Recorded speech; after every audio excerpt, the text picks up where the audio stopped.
और अब आपको दो तस्वीरें हम दिखाने जा रहे हैं और तस्वीरें जो हैं किस तरह से, पहली तस्वीर आपको जो हम दिखाएंगे यूपी में खत्म होते माफिया राज की है, लेकिन इसको लेकर विपक्ष लगातार सवाल उठा रहा है, लगातार हमलावर है सत्ता पक्ष पर। पहली तस्वीर अतीक अहमद और उसके भाई अशरफ की है जब उनकी पुलिस सुरक्षा में गोली मारकर हत्या कर दी गई थी। दूसरी तस्वीर कल रात की है जब मुख्तार अंसारी की अस्पताल में मौत हो जाती है। परिवार आरोप ये लगा रहा है कि मुख्तार अंसारी को जहर दिया गया, स्लो पॉइजन दिया गया। हालांकि पुलिस प्रशासन इसे हार्ट अटैक बता रही है।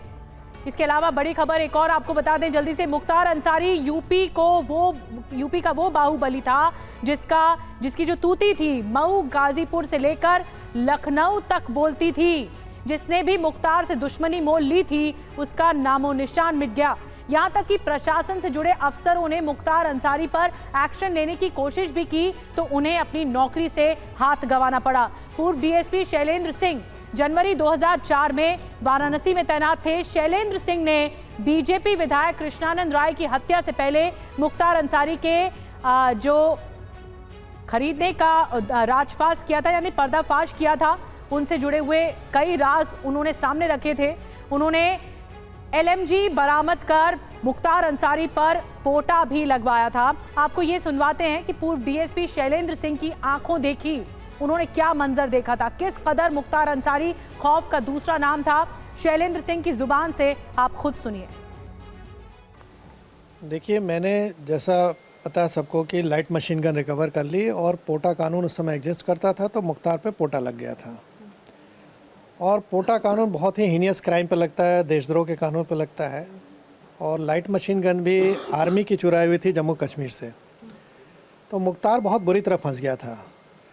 और उस समय मुलायम सिंह की सरकार, अहमद की सरकार होती थी। 2003 में मायावती जी की सरकार तोड़ के इन्होंने अपनी सरकार बनाई थी। तो पूरा दबाव बनाया गया कि मुख्तार के आँच ना आवे मुख्तार पर और इस केस से उसका नाम निकाल दिया जाए।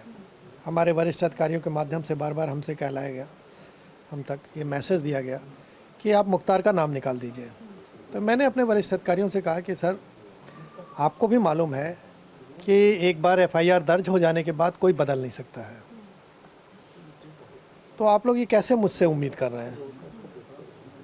तो इन लोगों ने ऊपर बात किया, फिर ये बात रखी तो ऊपर से फिर जैसा इनको निर्देश मिला कि ठीक है एफआईआर वो दर्ज हो गई, कोई बात नहीं, अब विवेचना कोई और करेगा। तो इन लोग मुझे तो नहीं डायरेक्ट कुछ कर पा रहे थे, लेकिन इनडायरेक्टली इन लोगों ने पूरी कोशिश की धमकाने की। जैसे मेरा परिवार कहीं जा रहा हो तो उस पर आगे पीछे जाके, एक बार तो उसके ऊपर चिरा झपटी की भी नौबत आई दिखाने के लिए था, जबकि अटैक था, मैं जानता था। मेरी गाड़ी में कहीं जा रहा हूँ तो आगे पीछे क्रॉस की जाती थी कई गाड़ियाँ, बार बार मतलब ऐसा चलाया जाता था कि मैं टकरा के कहीं गिर जाऊँ। तो ये सब तरीके इन लोगों ने आजमाए थे। इवन मारने के लिए शूटर भी बुलाए थे, जो समय समय पर मुझे मिली सूचना तो मैंने तत्कालीन वरिष्ठ अधिकारियों को भी दी। तो बहुत हद करने, हाँ बिल्कुल सही बात है। जब मैं रिज़ाइन किया तो मुझे सरकारी आवास खाली करना पड़ा और कहीं भी मैं जाता था मकान लेने के लिए किराए के, तो वहाँ पर धमकी पहुँच जाती थी कि आप इसको मकान न दें। शाम को हमने सामान रखा, सवेरे खाली करना पड़ता था। इवन मैं सोचा तंग आके कि अब तो मुझे अपना कोई फ्लैट ले लेना चाहिए या ज़मीन। तो मैं बैंक में जाऊं तो कहे पे स्लिप नहीं है, आपको कहाँ से मिलेगी, अब तो सर्विस भी नहीं है आपके पास। तो मैं सोचा कि किसी कंपनी को ज्वाइन करके कहीं पे स्लिप प्राप्त कर लूँ, उससे ये सब कर लूँ। तो वहाँ भी धमका दी जाती थी कि नौकरी इनको मत रखिए। तो ये सब भी दिन देखा हमने, बहुत मुसीबतें उठाई। 20 साल का लंबा समय होता है बहुत। भगवान राम भी 14 साल का वनवास था, मेरा तो 20 साल स्ट्रगल रहा।